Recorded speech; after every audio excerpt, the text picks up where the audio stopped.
다이아몬드 중에서도 가장 발견되기 어려운 다이아몬드는 노란색을 띤 다이아몬드라고 합니다. 세계에서 가장 큰 이 노란색 다이아몬드는 남아공에서 발견이 되었는데, 어떤 여자아이가 삼촌 집에서 놀다가 흙더미에서 노란빛이 나는 이런 덩어리를 발견하게 되었습니다. 이 소녀는 이 노란빛이 나는 이 유리 덩어리 같은 것을 삼촌에게 주었고, 삼촌은 그것을 보석 사는 사람들에게 싸게 팔려고 했습니다. 그런데 아무도 사람들은 이 노란빛이 나는 이 덩어리가 그렇게 큰 다이아몬드인지 알지 못했습니다. 그래서 아무도 그 노란색 나는 다이아몬드를 사지를 않았습니다.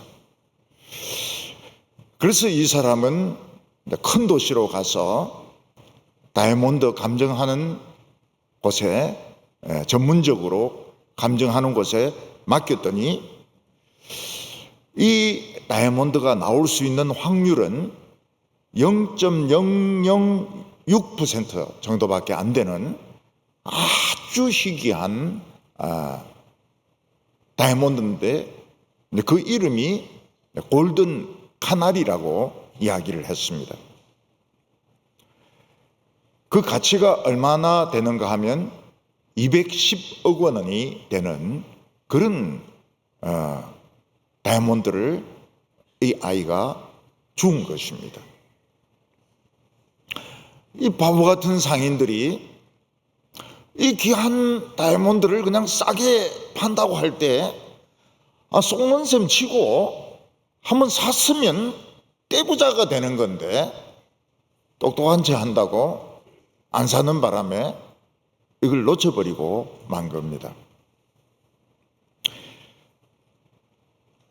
르네상스 때 그림 중에서 최고의 그림이 몇 가지가 있지만, 그 중에 레오나르도 다빈치가 그린 모나리자는 누가 뭐라고 해도 최고라고 사람들이 이야기할 겁니다.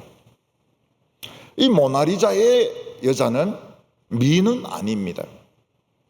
이마도 넓은 편이고 눈썹도 없고, 근데 약간 웃는 듯한 이런 모습이 참 사람들에게 잊을 수 없는 그런 매력을 던지는 것입니다. 이 모나리자 그림은 크지가 않습니다. 1m도 안 되는 그런 그림인데 순환을 많이 당했습니다.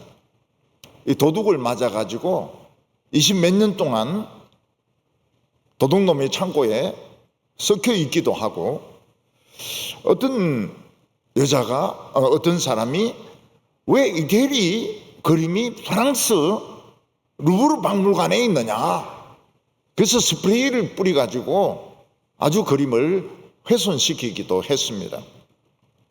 또 어떤 사람은 이 모나리자 대놓고 총을 쏘았는데 그 총알이 유리에만 박히고 그 안에 있는 그림은 훼손시키지 않았습니다.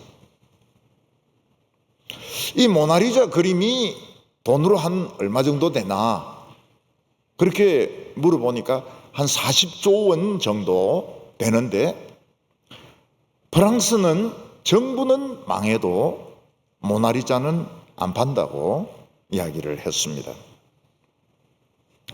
로댕이 만든 조각 중에서 다이아나라고 하는 조각이 있습니다. 그리스 신화에 보면은 어떤 그 여성이 자기는 여신 헤라보다 더 예쁘게 생겼다, 이렇게 자랑하는 바람에 벌을 받아가지고 그냥 영원히 물을 깃는 이런 벌을 받습니다. 그 물을 옮기다가 쓰러진 이런 그 모습을 로댕이 조각을 했는데, 그 조각을 보면 사람들이 놀랍니다. 왜냐하면 여자보다 더 여자같이 만들었기 때문입니다. 쓰러져서 머리카락이 다 흩어져 있는데 그 한 올 한 올이 진짜 머리카락 같습니다. 그리고 쓰러져 있는 여성의 그 등의 등뼈가 그대로 드러나 있습니다. 그리고 그 곡선이 그렇게 아름다울 수가 없어요. 이 세상에 비싼 보석도 있고 또 아름다운 그림도 있고 그리고 너무나도 멋진 조각도 있지만 세상에서 최고로 아름답고 존귀한 것은 신앙을 가진 여성입니다. 얼마 전에 어떤 재벌이 남편이 외도를 했다 이래가지고 재판에서 1조 3천억 원을 받아냈지만 신앙을 가진 여성들은 1조 3천억 원이 아닙니다. 수백조 원을 주고도 살 수가 없습니다. 단지 현찰로 못 바꿔서 그렇지 가치는 이 어마어마한 가치를 가지고 있는 것입니다. 솔로몬의 자문은 르무엘 왕의 어머니가 아들에게 가르친 여성의 가치로 마치고 있습니다. 이 세상의 인구의 반을 여성이 차지하고 있습니다.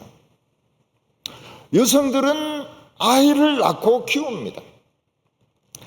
남자들은 여성을 찾아서 난리를 칩니다. 그럼에도 불구하고 여성들의 가치는 제대로 평가가 되지 못하고 있습니다. 남자들은 여성들에게 함부로 대하기도 하고 상처를 주기도 하고 그리고 성폭행을 하기도 하고 또 여성들도 자신의 정체성을 잘 몰라서 방황하거나 고민에 빠질 때가 많이 있습니다. 최근에 저희 교회에서 50대 여성 2분이 암으로 돌아가셨습니다. 이분들은 모나리자보다 더 아름다운 미소를 가진 사람이었습니다. 너무나도 보석 같은 신앙을 가진 분이었습니다. 그들은 하나님에 대한 이야기를 하면서 웃었습니다. 이야기를 그 환자들이 너무 재미있게 해 주었습니다. 그들은 하나님께 감사했습니다. 살아있는 것에 대해서 하나님께 감사하고 하나님이 주신 모든 은혜에 감사했습니다. 그리고 그들은 돌아가셨습니다. 남편은 얼마나 울었던지 울고 또 울고 또 울어도 눈물이 계속 나온다고 이야기를 했습니다. 르무엘 왕의 어머니는 이 세상에서 최고로 귀한 보석은 하나님을 믿는 지혜로운 여성이라고 말하고 있습니다. 르무엘 왕의 어머니가 여성의 가치에 대해서 이야기를 하지 않고 잠언을 끝냈더라면 잠언은 영원히 미완성의 잠언이 되었을 것입니다.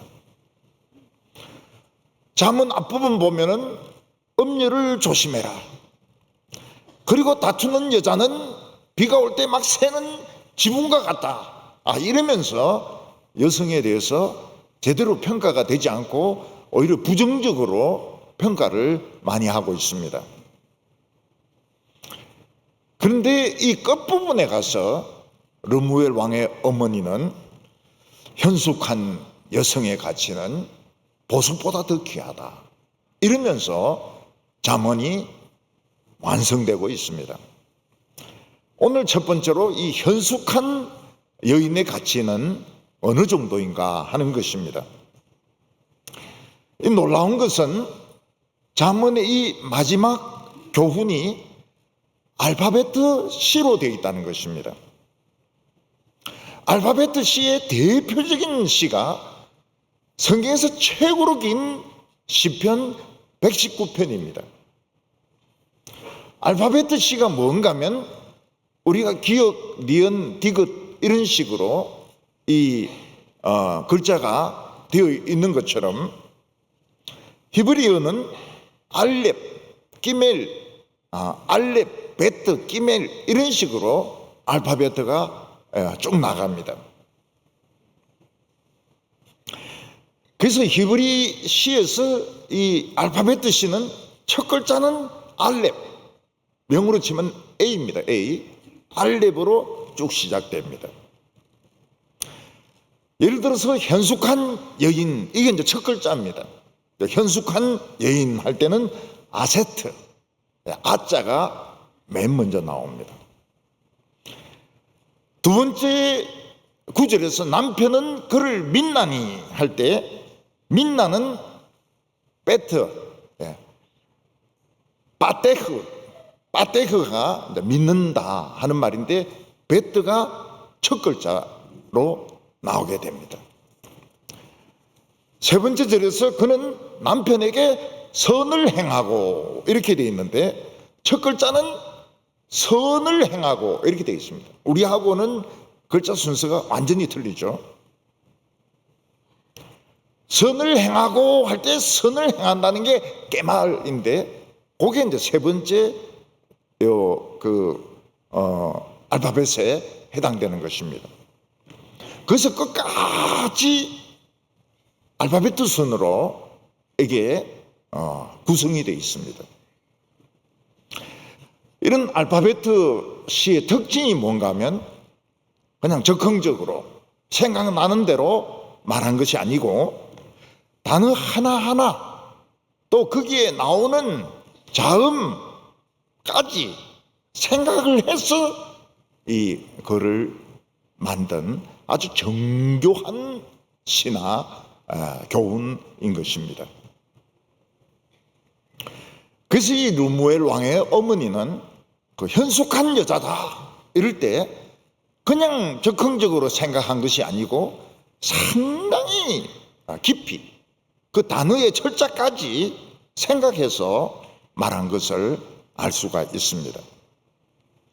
10절에 보면 누가 현숙한 여인을 찾아 얻겠느냐 그 값은 진주보다 더하니라 이렇게 말씀하고 있습니다.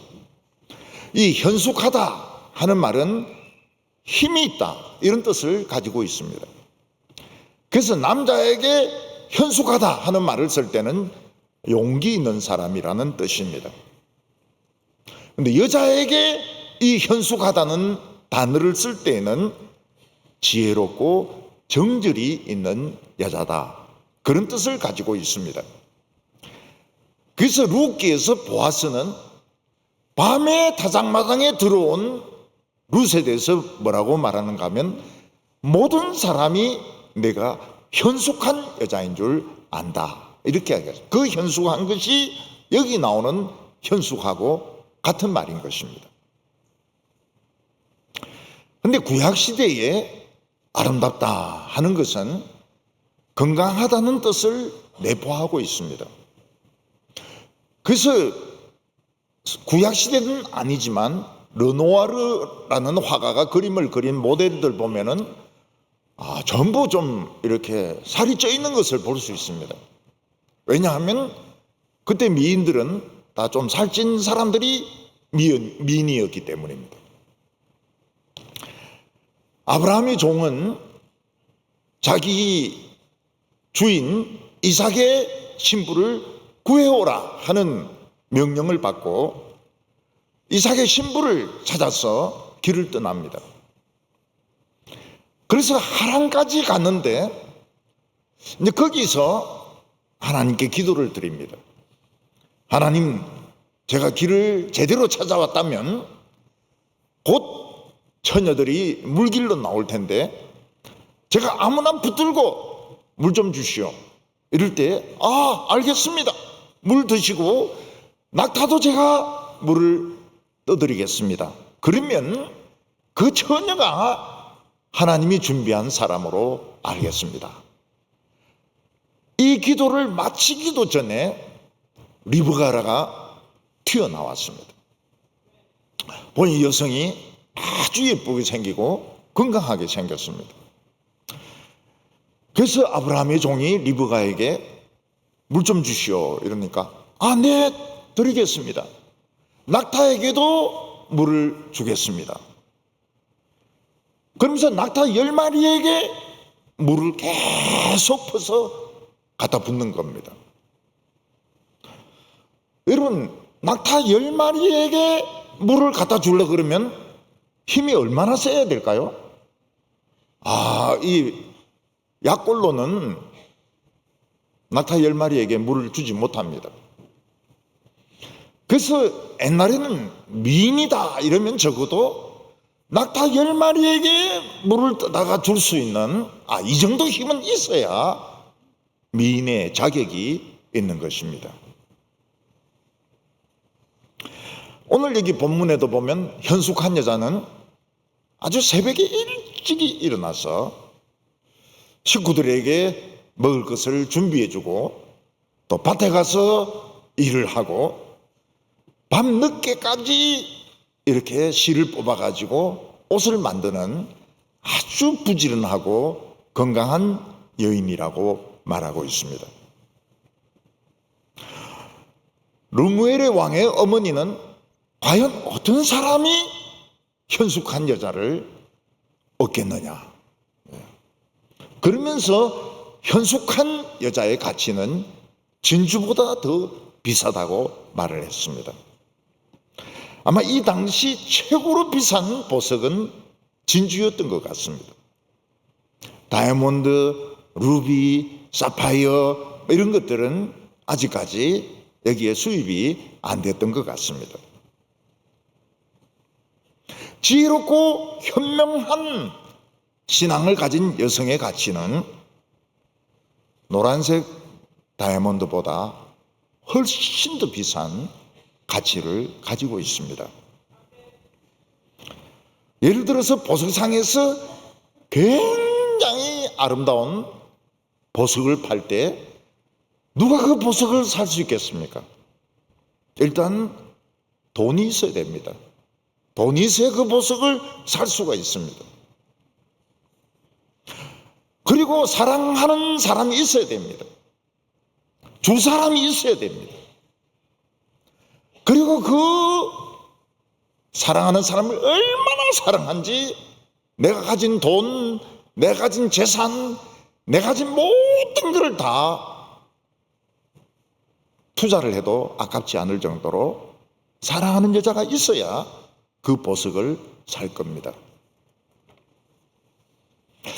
남자들 중에서 정말 신앙적이고 생각이 깊고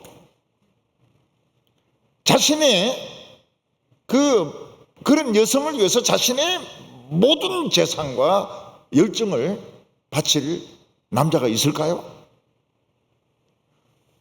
아름답고 신앙심이 있고 참 정절이 있고 이런 여성을 위해서 이 비싼 진주를 사서 선물로 줄 남자가 있을까요?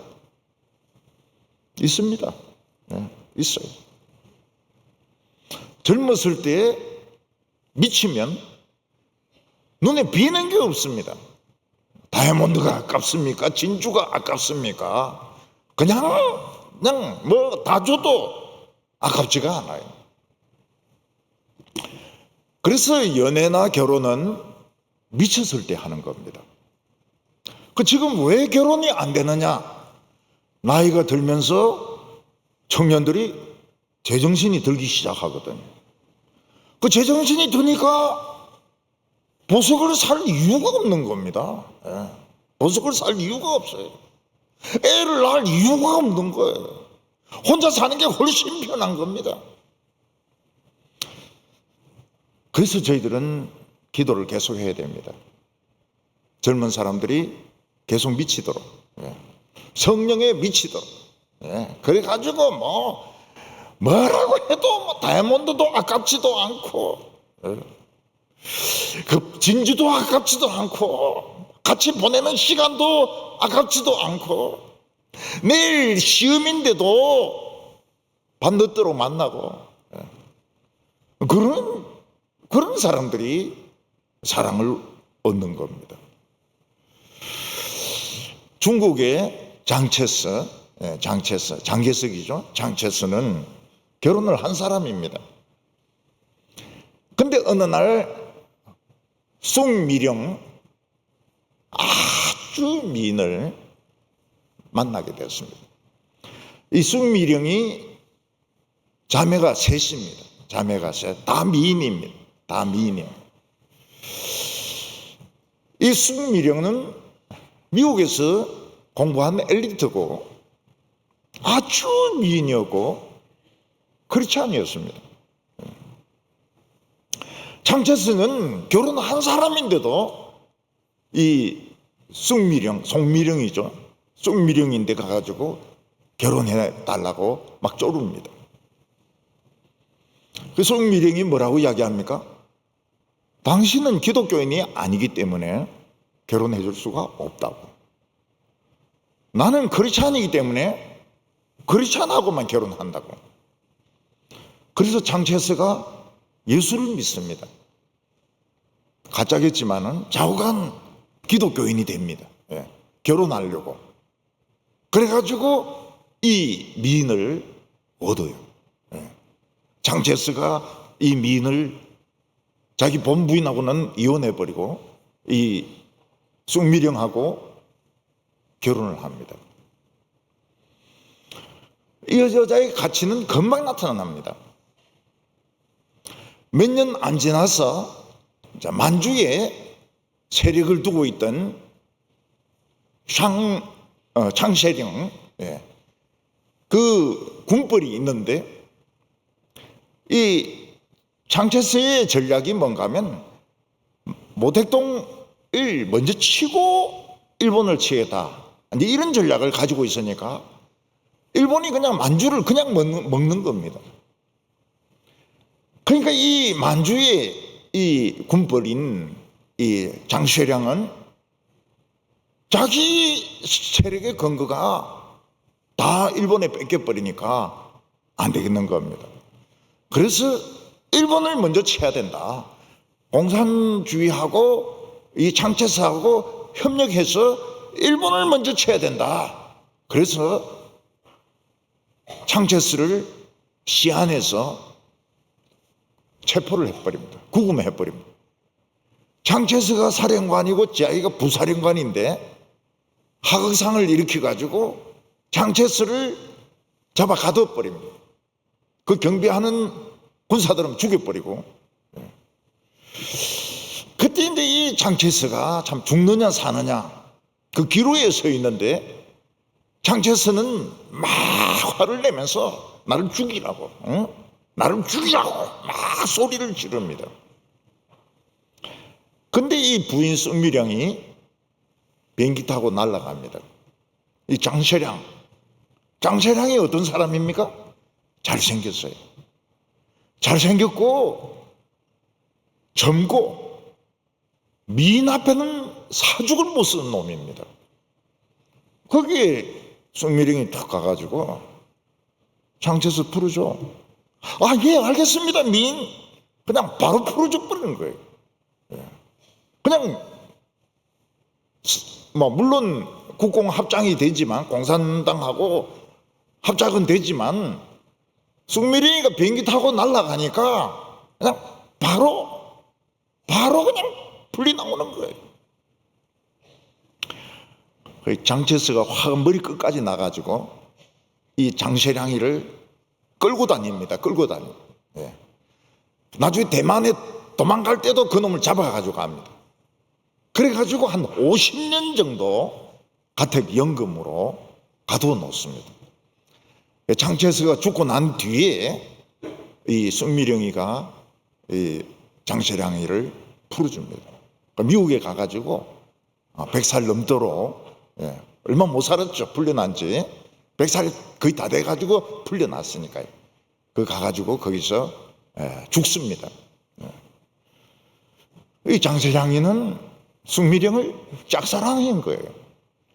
그 짝사랑한 대가로 한평생을 그냥 가택연금 상태에서 창체스가 용서를 안 합니다. 절대로 용서를 안 합니다. 이 숭미령은 영어를 잘하지 않습니까? 미인이지 않습니까? 그러니까 이 미국에 누가 오든지 뭐 이러면 딱 영어로 해가지고 이 중화민국에 유리하도록 정책을 항상 유리하도록 이러는데, 이 미인의 이 가치는 진짜 이거는 옐로우 다이아몬드를 능가하는 그런 가치를 발휘했던 겁니다. 이 숭미령이도 굉장히 오래 살았습니다. 거의 90몇 살까지 살다가 미국에서 죽었습니다. 미인이죠. 우리 교인들보다는 덜 미인이지만 미인이. 신앙의 말씀을 듣고 눈물 흘릴 수 있는 여성의 가치는 수십억 원이 넘습니다. 그래서 다윗은 뭐라고 말했습니까? 그 눈물을 병에 담으소서. 너무너무 귀하기 때문에. 12절에 그런 여자는 살아있는 동안에 그의 남편에게 선을 행하고 악을 행하지 아니하니라. 여기서 선을 행한다는 것은 뭡니까? 남편의 목숨이 위태로울 때 건져낸다는 겁니다. 선을 행한다는 것이 단순히 남편에게 잘해준다, 애교를 부린다, 그런 뜻이 아니고 남편이 정말 죽는 그런 상황에 빠졌을 때 건져낸다는 겁니다. 다윗의 첫 번째 부인 미갈은 현숙한 여자가 아닙니다. 현숙한 여자가 아니지만은 다윗을 건져냅니다. 다윗은 뭣도 모르고 자기 집에 가서 자고 있는데 미갈이 뭐라고 말합니까? 이 여자의 감각으로 오늘 여기서 자면 죽는다. 도망가라. 창문으로 도망가라. 그래서 침대에 우상을 눕혀놓고 양털 가지고 머리털인 것처럼 해놓고 다윗이 아프다고 거짓말을 합니다. 그 바람에 다윗은 살아서 도망가는 겁니다. 뭐 여기에 선을 행하는 겁니다. 그러니까 이 남편들이나 남자들 보면 한 번씩 그런 위기를 당할 때가 있거든요. 그때 이 현숙한 여자는 살립니다. 자기 남편을 살려요. 우리 교인이었던 사람 어머니는 제주도 4.3 사태 때 그 남편이 공산당에게 총살을 당했습니다. 그 동네 사람들이 다 죽어 있어요. 그 속을 이 부인이 파고 들어갑니다. 시체를 막 치우고 자기 남편을 찾아요. 보니까 아직 숨이 붙어 있는 겁니다. 총에는 맞았지만 남편이 숨이 붙어 있습니다. 그 남편을 얻고 집에 와가지고 치료를 해서 살려놓습니다. 그래서 우리 그 교회 청년이 태어난 거예요. 그때 그냥 총알 맞은 거 그냥 버려두었으면 그런 교회는 안 만들어지는 거죠. 어머니가 가서 시체를 뒤져가지고 거의 죽어가는 남자를 얻고 집에 와가지고 막 총알 빼고 막 이렇게 해가지고 살려놓으니까 애가 생긴 거예요. 빵집 해가지고 뭐 그런 데로 살았다고 그래요. 빵집에서. 그 제가 부를 때 늘 뭐라고 부릅니까? 빵집 아들 이렇게 부릅니다. 교회에서도. 그러니까 그 선을 행하는 게 이런 겁니다. 다 죽은 줄 알았는데 시체를 파고 들어가 가지고 숨이 살아있는 걸 보고 얻고 그냥 집으로 오는 거예요. 예. 그래가 결국은 빵집을 차리도록 한 이 어머니, 이 어머니, 이 여성 선을 행한 거죠. 그래서 이 선을 행한다 이런 말들이 나올 때 그냥 쉽게 생각하면 안 됩니다. 아, 좀 잘해주는구나 이런 게 아닙니다. 죽을 위기에서 살려내는 거예요. 그러니까 이 현숙한 여인은 심근경색이 왔을 때 막 이걸 해가지고 살려내는 것이, 심폐소생술을 해가지고 살려내는 것이 현숙한 여인인 겁니다. 남편이 그 고마운 걸 알까요? 모를까요? 모르죠. 정신이 없으니까. 예. 자기가 살아난 줄 알아요. 자기 힘으로. 예. 근데 어리석은 여자는 어떻습니까? 명품 백을 받습니다. 예. 점쟁이 말을 듣고 뭐 어쩌고저쩌고 합니다. 예. 학교에 가서 담임 선생님 막 멱살을 잡고 막 손톱으로 막 목을 찌릅니다. 살이 미수입니다. 예. 그 나중에 이게 요즘은 신상털기가 이 요즘 유행 아닙니까? 사진, 학교, 그분의 주소, 직장 싹 다 뜹니다. 싹 다 떠요. 망신당하죠. 남편이 직장생활을 못합니다. 예. 전부 사진에 다 뜨기 때문에. 예. 아니 수능시험 1등을 했는데 여자를 죽였다. 요즘 신상털기는 막 본인 이름, 얼굴, 부모님 얼굴 싹 다 뜹니다. 예. 그냥 도배가 돼버려요. 도배가. 여자가 돈 욕심이 있으면 어떻게 됩니까? 망치게 돼 있습니다. 돈 욕심이 있으면 집을 망칩니다. 거들내버립니다. 다 이런 짓들이 뭐 명품을 받고 욕을 퍼붓고 뭐 이 전부 돈 욕심에서 나온 겁니다. 그래서 여성들에게는 돈 욕심이 독약입니다. 돈 욕심이 독약이에요. 돈을 뭐 보듯이 해야 됩니까? 그냥 똥 보듯이 이렇게 해야 됩니다. 개똥 치우듯이 이렇게 해야 현숙한 여자지. 돈을 자꾸 좋아하면 그거는 집안 완전히 망칩니다. 점쟁이 좋아하면 집 다 망칩니다. 명품 좋아하면 집 다 망칩니다. 핸드백은 그냥 돈만 안 흐를 정도로 튼튼하면 된 거지. 그거를 막 비싼 거 사가지고 거들냅니다. 집을 거들려요. 오늘 두 번째로 현명한 여성은 어떤 일을 하느냐 하는 것입니다. 이 주부가 가정에서 하는 일이 지금은 많이 달라졌습니다.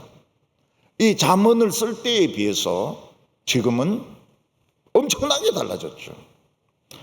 옛날에 어머니들은 그 추운 날 부엌에 들어가 가지고 군부를 떼 가지고 밥을 해야 됩니다.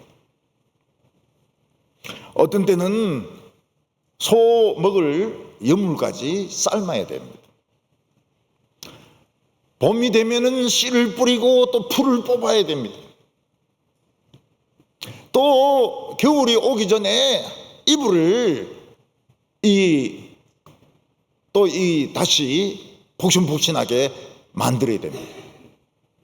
그 옛날에는 솜터는 가게가 있었습니다. 거기가 가면 막 푸석푸석푸석 이러면서 막 굳어 있는 그 이불을 이제 부드럽게 이렇게 만들어 줍니다.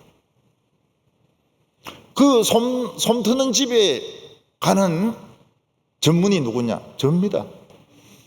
자전거 뒤에 실어가지고 가가지고 그 솜 틀고 오면 어머니가 이불을 그 호청에다가 얹어가지고 그걸 떼맵니다. 그래야 따뜻하게 잘 수가 있죠. 바람과 함께 사라지다 거기 보면 스칼렛의 어머니는 흑인 노예들이 많습니다. 그래서 캄캄할 때 일어나서 흑인들에게 그 음식을 다 나눠줍니다. 그리고 오리, 닭, 소, 개 모든 동물들에게도 먹을 것을 주게 합니다. 그리고 흑인 남자들은 이제 소를 몰고 가서 이제 밭을 갑니다. 목화를 심는 그런 농사를 짓습니다. 이 스칼렛 엄마는 아무리 한밤중이라도 흑인이 아프다 또는 아기를 출산한다 그러면은 이 가방 들고 왕진 가방 들고 뛰어갑니다. 가가지고 밤새도록 아픈 걸 치료해주고 또 아기를 받아주고 그런 수고를 합니다. 그 스칼렛은 이게 너무 좋다는 거예요. 흑인 노예를. 흑인들은 백인들에게 복종하고 또 어머니는 흑인들을 돌봐주기 너무 좋다는 거예요. 근데 그 빌어먹을 양키들이 쳐내려오는 바람에 이 아름다운 문화가 바람과 같이 사라졌다. All civilization gone with the wind. 바람과 함께 사라졌다는 거예요. 이 남부 지방은 사람이 한번 이렇게 놀러 오지 않습니까? 최소한 1년 있다가 합니다. 최소한 1년 있다가. 결혼해가 가면은 첫애를 낳아가지고 집에 돌아갑니다. 임신해가지고 있으면 애들이 막 뛰어다닐 때 그때 집으로 돌아갑니다. 뭘 먹입니까? 다 흑인들이 다 하거든요. 흑인들이 다 하니까 백인들은 맨날 저녁에 춤추고 여자들하고 막 희닥거리고 사냥하고 이게 너무너무 좋다는 거예요.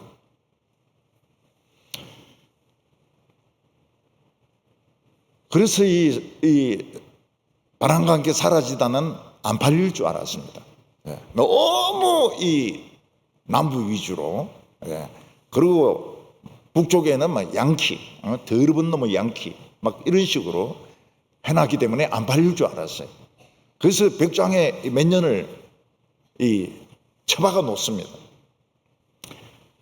그런데 재혼한 남편이 자꾸 해라 그래요. 자꾸 출판하라고.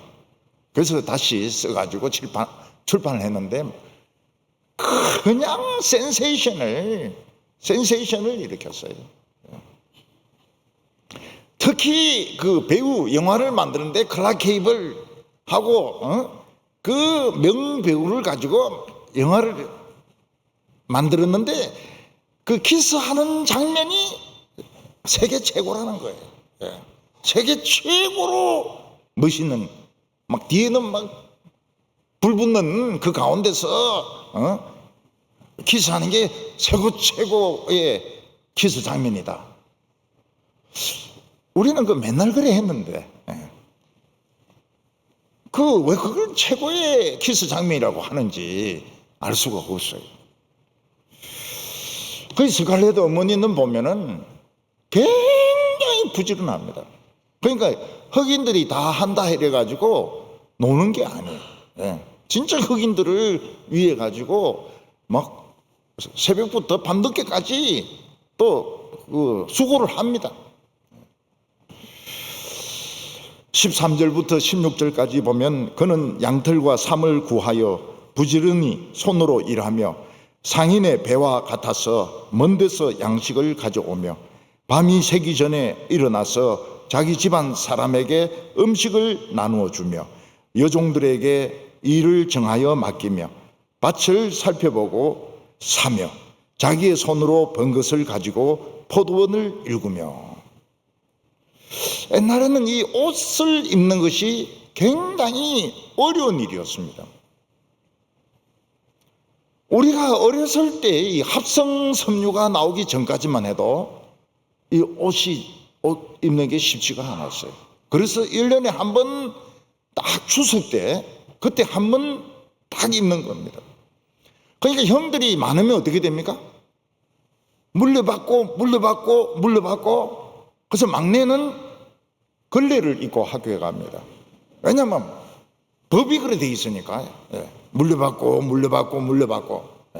새 옷은 추석 때 한 번 딱 입습니다. 그것도 좋은 옷도 아니에요. 현숙한 부인은 양털로 겨울 옷을 준비합니다. 삼배로 여름 옷을 준비합니다. 양식은 아무거나 사는 게 아니고 좀 멀더라도 가서 질이 좋은 그런 알곡을 삽니다. 밭을 살 때 아무 밭이나 나왔다고 사는 것이 아니고 자기가 직접 가가지고 봅니다. 이 밭이 정말 쓸모있는 밭인지 가치가 있는 밭인지 보고 삽니다. 그리고 자기가 번 돈으로 포도원을 경작합니다. 돈을 빌리지를 않아요.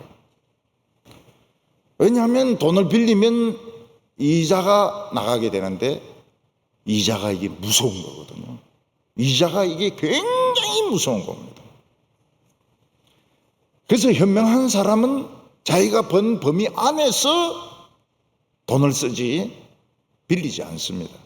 왜냐하면 이자가 무섭기 때문에. 요즘은 여성들의 역할이 많이 달라지게 되었습니다. 요즘 막 새벽부터 일어나서 식구들 음식 챙겨주고 그런 것도 해야 되지만 제일 중요한 게 뭔가 하면 남편이나 아이들이 밖에서 엄청 스트레스를 받고 옵니다. 직장에서 스트레스를 받고 오고 학교에서 스트레스를 받고 오고 공부 때문에 스트레스를 받고 성진 때문에 스트레스를 받고 이걸 누가 풀어줘야 되는데 용기를 주고 자신감을 주고 해답을 줘야 되는데 그걸 누가 해야 되느냐? 부인이 해야 되는 겁니다. 부인이. 그래서 요즘 현명한 여성들은 다 뛰어난 상담가입니다. 남편이 막 풀이 푹 죽어서 온다든지 막 자신감을 잃고 이러면은 이야기를 살살 해가지고 자신감을 가지도록. 막 상사가 욕을 했다. 그 당신인데 한 게 아니라고. 그 상사 그 놈이 나쁜 놈이라고. 막 이러면서 또 애가 바지에 흙이 묻어 있다든지 애가 막 고민하는 그런 표시가 나면은 혹시 학교에서 무슨 일이 있었느냐, 뭐 터졌냐, 막 이래가지고 상담을 해줘야 되는 겁니다. 이게 안 되면 자살합니다. 남편이 뛰어내립니다. 애가 뛰어내립니다. 그러니까 요즘은 뭐 전업 주부라 해서 놀고 있는 건 아니에요. 물론 일을 하면서 돈 버는 분들도 있습니다. 그런데 전업주부가 노는 게 아니에요. 상담을 하는 겁니다. 상담. 그래서 애들이 오면 웃으면서 맞이해주고 또 남편도 웃으면서 맞이해주고 그 남편이 막 불평하면은 거기서 보조를 맞춰주면서 그러면서 막 같이 욕을 해가면서 어떻게 하든지 남편이 마음을 풀어가지고 자신감을 가지도록 그리고 도저히 안 되겠다 싶으면 전직을 해라고. 전직을 해라고. 내가 나가겠다. 내가 나가서 슈퍼에서 내가 알바를 할 테니까 나 쉬어라. 남편이 더 나가면 돌연사 할 것 같아. 지금 스트레스가 꽉 찼어요. 그러면 전직을 하든지 직장을 좀 쉬어라고. 애 보고는 전학을 해라든지 검정고시를 치라 하든지 뭐 이런 식으로 해가지고 길을 열어줘야 되는 겁니다.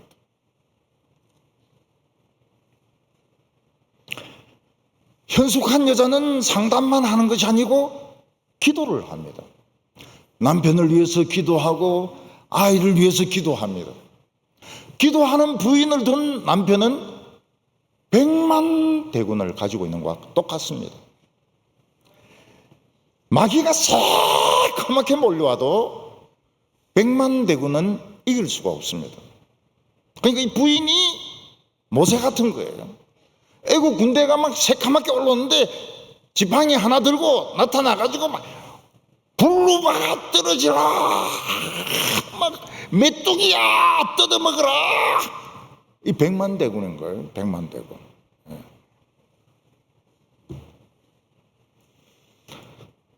요즘은 이 암으로 죽는 사람이, 암이 지금 감기같이 지금 걸립니다. 근데 원인은 몰라요. 모른다고 그래요. 근데 원인을 따져보면 우리가 먹는 거나 우리가 숨 쉬는 거나 전부 이 암 유발하는 물체거든. 그래서 이 스트레스 받고 이러면은 암이 생길 가능성이 많아요. 그래서 너무 우울해하고 학교도 안 갈라 하고 이러면은 정신과에 데려가야 되는 겁니다. 남편도 정신과에 데리고 가야 되는 겁니다. 우리나라는 이 정신과 가면 이제 미친놈이 되는 줄 알고 안 가려고 그래요. 안 가려고 그래요. 이 정신과도 일종의 내과입니다. 내과. 약물 치료가 많아요. 물론 상담해야 되는 건 상담도 받아야 되지만은 내과로 치료되는 것도 많아요. 그래서 부인이 병원에 가자 그래도 남편하고 애들은 결사적으로 안 가려고 그럽니다. 결사적으로 안 가려고 그래요. 그리고 의사 말은 죽어도 안 듣습니다. 그래도 어떻게 해가지고 건강검진 해가지고 뭐 암이 적을 때 잘라내 버린다든지 이렇게 하도록 하는 것이 이 현숙한 여성이 하는 겁니다. 그러니까 이 솔로몬 때하고는 역할이 많이 달라졌죠. 제가 아는 어떤 분은 당뇨를 30년 앓았습니다. 그런데 부인이 얼마나 현명한지 몰라요. 탄수화물 일체 못 먹습니다. 탄수화물, 과일 일체 못 먹습니다. 그럼 뭐 먹습니까? 야채하고 육류만 30년 동안 먹는 겁니다. 30년 동안. 그 집에 케이크를 사가지고 가는 건 큰 신뢰입니다. 수박을 사가지고 가는 것은 엄청난 죄입니다. 양고기 같은 거 좋아해요. 돼지고기 아주 두껍게 해가지고 스테이크로 해서 먹는 게 그 집에 아주 별미였는데 한번 이 경색이 와가지고 한번 죽을 뻔하고 난 후부터는 양고기로 바뀌었습니다. 제가 이 탄수화물이 든 그냥 생각 없이 먹으니까 아유 용감하게 탄수화물을 드시네요. 이러는데 얼마나 그 탄수화물에 민감한지. 과일이 얼마나 먹고 싶겠습니까? 과일. 특히 우리나라 과일 맛있거든요. 배, 성주, 참외, 수박, 이게 얼마나 먹고 싶겠습니까? 안 먹어요. 30년 동안. 그리고 저보다 더 건강합니다. 저보다 더 건강해요. 그거 왜 그렇습니까? 부인이 현명하거든. 부인이 현명하다는 말이 무슨 뜻입니까? 식품영양학과 전공이라는 거예요. 아주 그냥 칼로리를 딱 생각해가지고 탄수화물 노, 당분 노, 그냥 육류 그리고 채소 그 외에는 일체 못 먹는 겁니다. 일체 그냥 집안에 들어오질 않아요. 그러니까 30년 넘어도 건강하게, 저보다 더 건강합니다.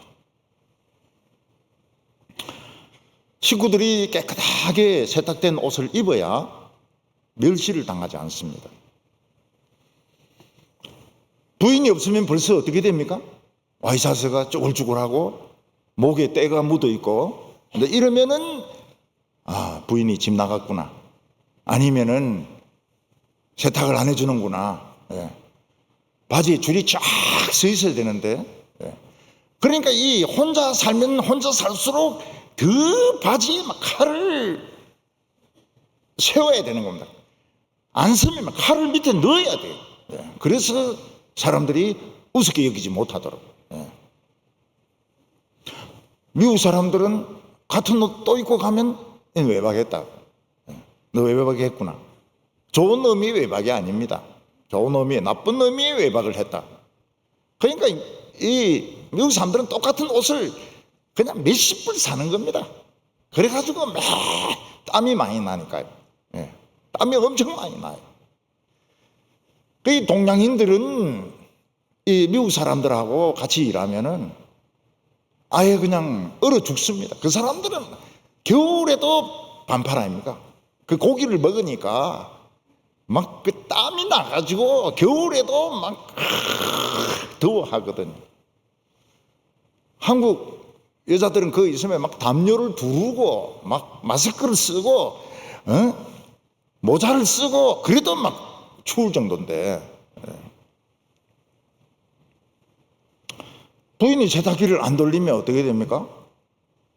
남자들이 입을 반주가 없어요. 그래서 이제 노 반주 바람으로 출근을 하는 겁니다. 그래서 요즘은 와이셔츠를 그 집에서 잘 안 하니까 세탁소 그냥 계속 맡기고, 네이 같은 거 계속 세탁기 돌리고, 수건 냄새 안 나도록 계속 세탁하고, 이거는 이제 현명한 부인이 해야 되는 겁니다. 우리나라에서 아주 이름난 찬양 사역자가 있었습니다. 이름 되면 전부 다 압니다. 그 사람은 그렇게 찬양을 하면서도 말씀이 없으니까요, 자기가 컨트롤이 안 되는 거예요. 그래서 몰래 사창가를 다닙니다. 부인이 있는데도 사창가를 가요. 사창가 갔다 오면서 유명한 복음성가를 작곡을 하는 겁니다. 그게 참 웃기죠. 제가 제일 좋아하는 건 복음성도 이놈이 사창가 갔다 오면서 작곡했다는 거예요. 매독이 걸렸습니다. 매독이 걸렸습니다. 부인도 매독이 걸리죠. 매독 약을 먹습니다. 남편 내인은 피고름으로 완전히 막 범벅이 된다는 거예요. 근데 얼마 전에 그 사람이 또 찬양 사역하는데 또 나왔어요. 그러니까 청년들이 또 한 500명 정도 몰린 거예요. 노래를 워낙 잘 부르니까. 그 노래 아무리 잘 불러도 그 가치는 없습니다. 가치는 쓰레기입니다. 쓰레기. 그러니까 아무리 멋있어 보이고 뭐 이렇게 해도 말씀이 없는 사람 속을 들어가 보면 쓰레기예요. 그런데도 막 은혜 받는 사람들이 많아요. 저도 그 찬양 들어보니까 너무 잘 부르더라고요. 은혜가 되더라고요. 그 놈이 노래 부르는데 은혜가 돼요. 현숙한 여인은 인색하지 않습니다. 19절부터 보면 손으로 손뭉치를 들고 손가락으로 가락을 잡으며 그는 공고한 자에게 손을 펴며 궁핍한 자를 위하여 손을 내밀며 자기 집 사람들은 다 홍색 옷을 입으므로 눈이 와도 그는 자기 집 사람들을 위하여 염려하지 아니하며 손으로 손뭉치를 잡고 손가락으로 실을 뽑습니다. 솜에서 실을 뽑는 기술을 가지고 있는 거예요. 옛날 우리나라는 물레를 돌리지 않습니까? 물레를 돌리는데 이분은 손에서 실을 뽑는 재주를 가지고 있습니다. 여름 옷을 만듭니다. 겨울 옷을 만듭니다. 염색까지 합니다. 홍색 옷을 입을 수 있도록 염색까지 합니다. 우리는 겨울 옷이 다 솜옷이 많죠. 솜옷 입기 전에는 진짜 추웠습니다. 정말 추웠어요. 문익점이 목화씨 가져오기 전까지는 얼마나 겨울이 추운지 모릅니다. 그래서 저는 문씨들을 핍박을 안 합니다. 문익점이하고 무슨 관계가 있다 이렇게 생각해가지고 고맙게 생각하죠. 이 중동 사람들은 이 양탄자 같은 이런 거로 이 겨울 옷을 입습니다. 좀 거칠죠. 거칠지만은 그런 걸 입습니다. 이 게르만족은 옷 짜는 기술이 없습니다. 그래서 겨울에도 나체에 그냥 짐승 가죽을 두르는 거예요. 그 방법밖에 없습니다. 그래서 게르만족은 그래야 겨울을 넘기는 거예요. 일본도 보면은 겨울에 난방이 잘 안 되니까 엄마는 이런 롱코트 입는데 여학생들은 다 맨살에 스타킹도 안 신어요. 맨살에 그 학교를 갑니다. 남학생들은 반바지 입고 학교를 갑니다. 추위 견디라고.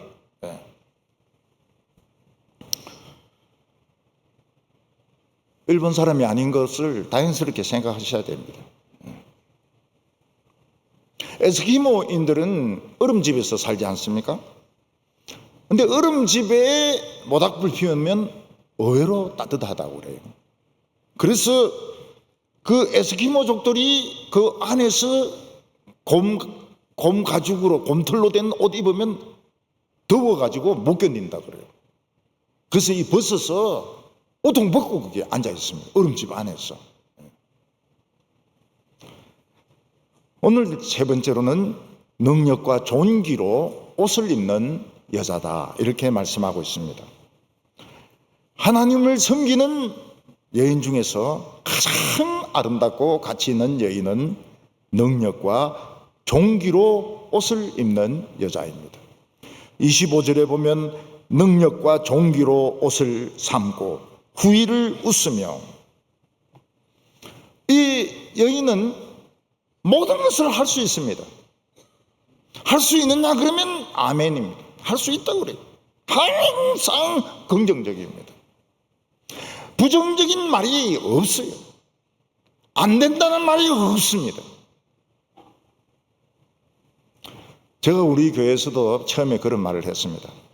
안 된다는 말을 하지 말라고. 안 된다. 교회에서 안 되는 게 어디 있냐고. 교회에서 안 되는 게 어디 있냐고. 안 된다는 말 하지 마라고. 다 됩니다. 이 존귀한 여성들은 모든 게 아멘입니다. 아멘. 할 수 있습니다. 그냥 하면 되는 거예요. 미래를 웃습니다. 왜냐하면 희망이 있으니까요. 희망이 있으니까요. 지금은 잘 살아도 장래가 희망이 없는 도시가 있습니다.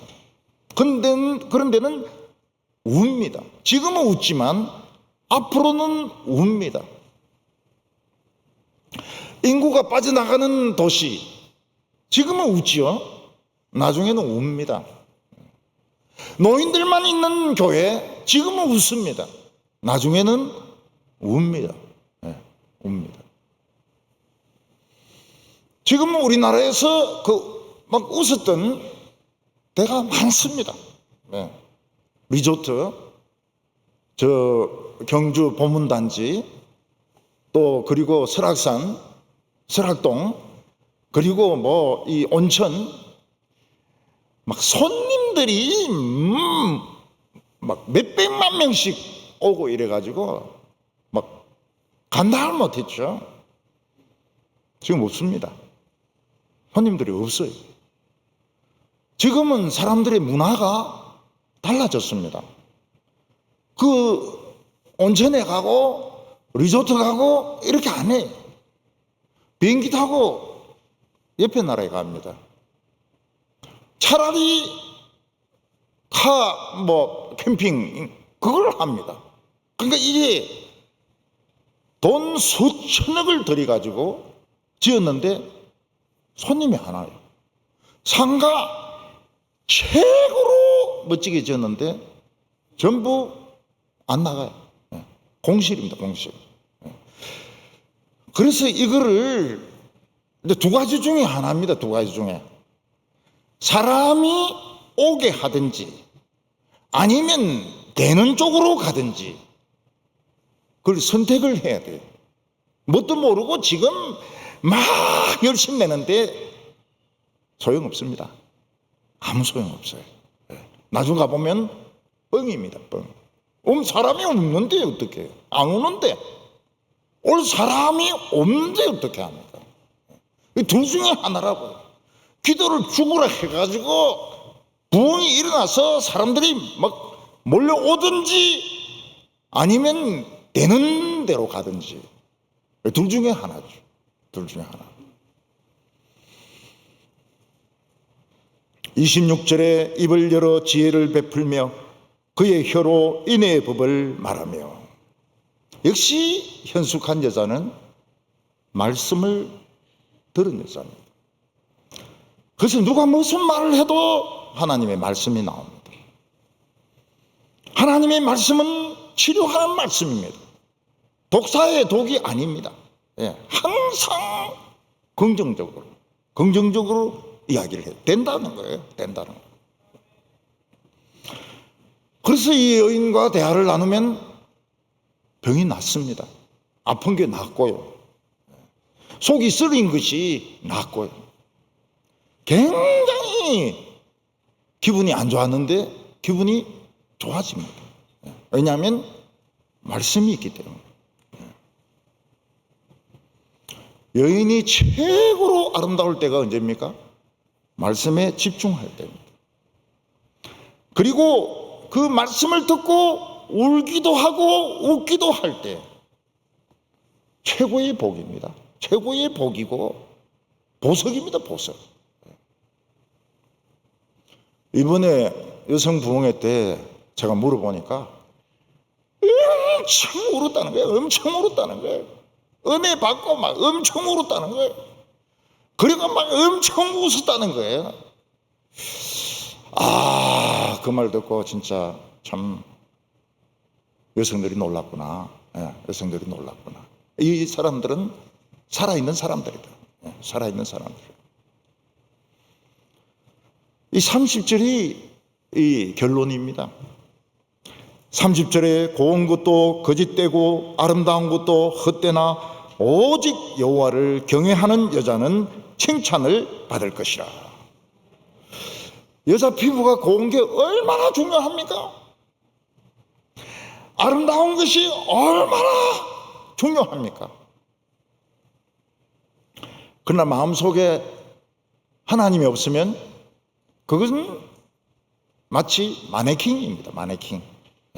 예쁘지만은 옷을 막 신상품을 걸어놨지만 마네킹입니다. 움직이질 않아요.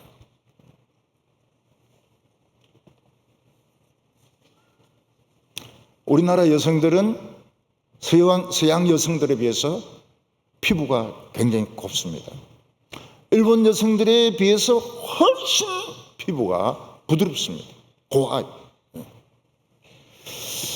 서양 여성들은 중고등학교 때가 제일 좋습니다. 제일 이쁩니다.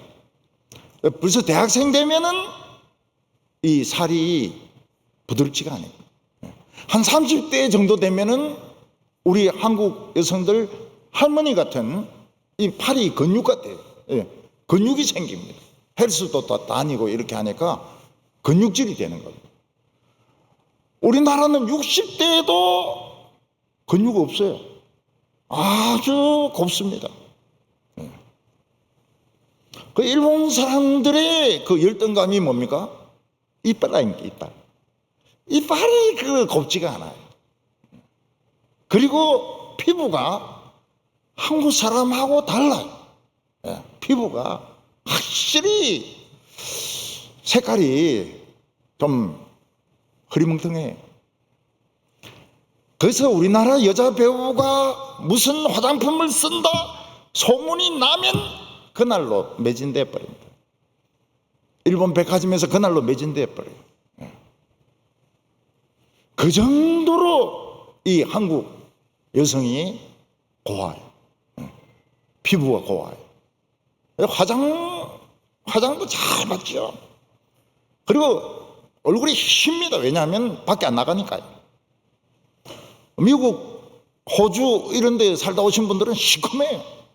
그냥 밖에 막 돌아다니고 이러니까 시커매요. 그게 딱 표시가 납니다. 촌에서 왔구나. 딱 표시가 나요.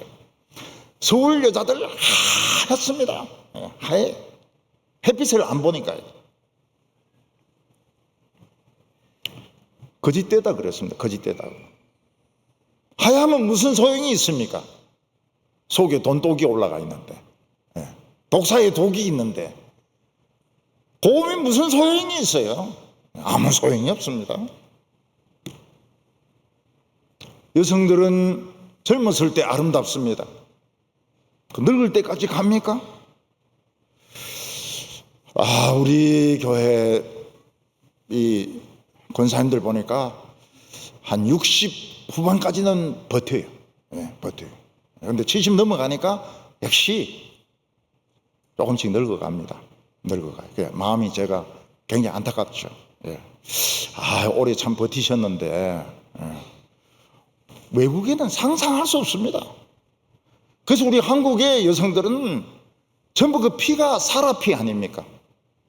사라가 60살 넘었는데도 애국 왕이 막 뺏어갈 정도로. 그래서 우리 교인들은 제가 에집트에 못 가게 하지 않습니까? 바로가 뺏어갈까 싶어가지고 성지순례 못 가게 하지 않습니까? 너무 이쁘게 보이니까. 그 남자들은 지금 굉장히 깊이 근심하는 이런 표정인데 걱정하지 마세요. 진짜 한국 여성들 피부 고와요. 아름다워요. 돈 엄청 좋아합니다. 돈 엄청 좋아해요. 애들 학벌 하버드 서울대 이러면 막 팍 쓰러져 죽습니다. 그 서울대 나온 애가 저것만인데 잘해줄 줄 압니까? 택도 없는 소리 하지 마세요. 완전히 부인에게 노예가 돼가지고 부인 시키는 대로 합니다. 마마보이가 아니고 와이프보이가 돼가지고 엄마 말 안 들어요. 그렇게 엄마 말 듣더니 엄마 말 안 들어요.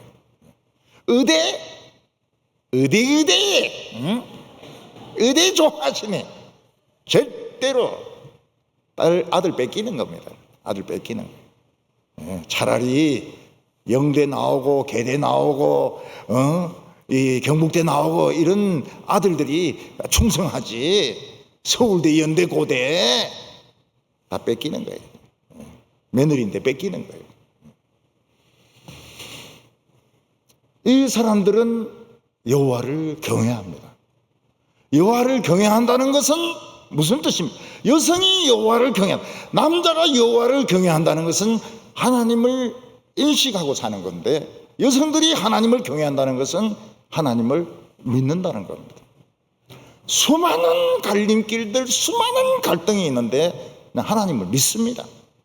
하나님이 좋은 길로 인도하실 줄 믿습니다. 고민할 필요가 없어요. 걱정할 필요가 없어요.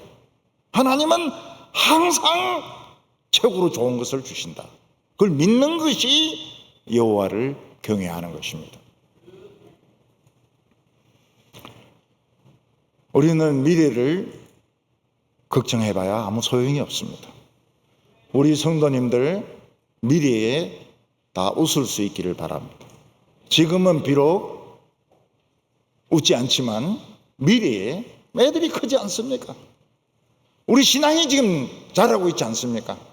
미래에 다 웃을 수 있는 성도들 되시기를 바랍니다. 기도하겠습니다. 하나님 아버지, 저희들에게 이 세상에 없는 놀라운 은혜와 축복을 주셔서 아름답게 하여 주심을 감사합니다.